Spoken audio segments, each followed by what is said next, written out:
KR from Canada. Well, today's going to be a bit longer video than normal. I always wanted to help as many people as possible, and the other day I was talking to a lady who is a social worker, and she was telling me that they can't afford to buy a house because it's $2,800 a month to rent a nice house here in town or more. And it's really sad that somebody who is making a very good wage cannot afford a house like the one next door there. But here's the thing. You can afford to buy a house, but you got to be willing to buy a house that nobody else wants. The older neighborhoods, the older houses. And if you can live in it, that's the only prerequisite, is that you can live in it. It's got a washroom, a kitchen, and a bedroom, and everything else can be fixed up in time. And even those things can be fixed up in time if they're not very nice.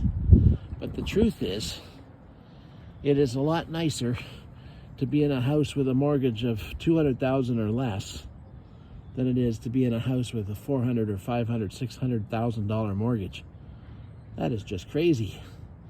But once you have your house, then once you have it and it's in your name and you're making payments on it, divide the monthly payment by 2 and pay that bi-weekly.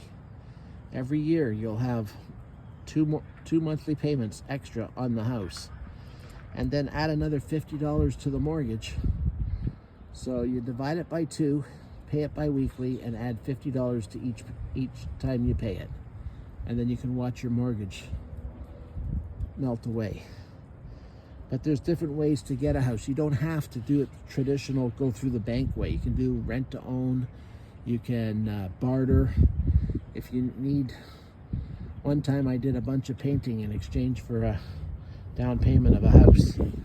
You know, it depends. If you have a nice boat and the person wants a boat, you could trade a boat towards the down payment or something. If he has a huge hydro bill that's out of this world, offer to pay the bill in exchange of that going towards the house. You know, whatever it takes to make the deal, it can be done.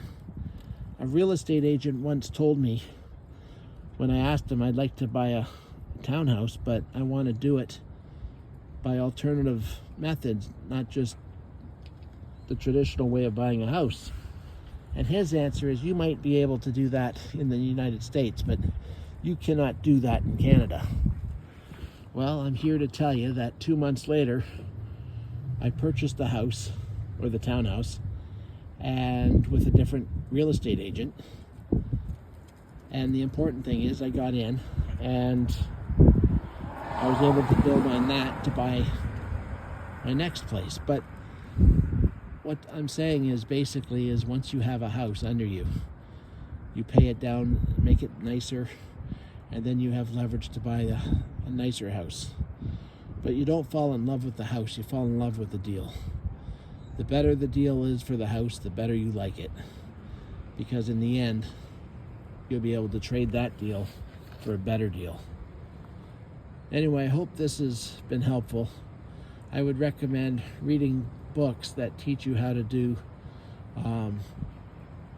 purchasing houses with zero or no money, but there's always money involved. It just doesn't have to be your money.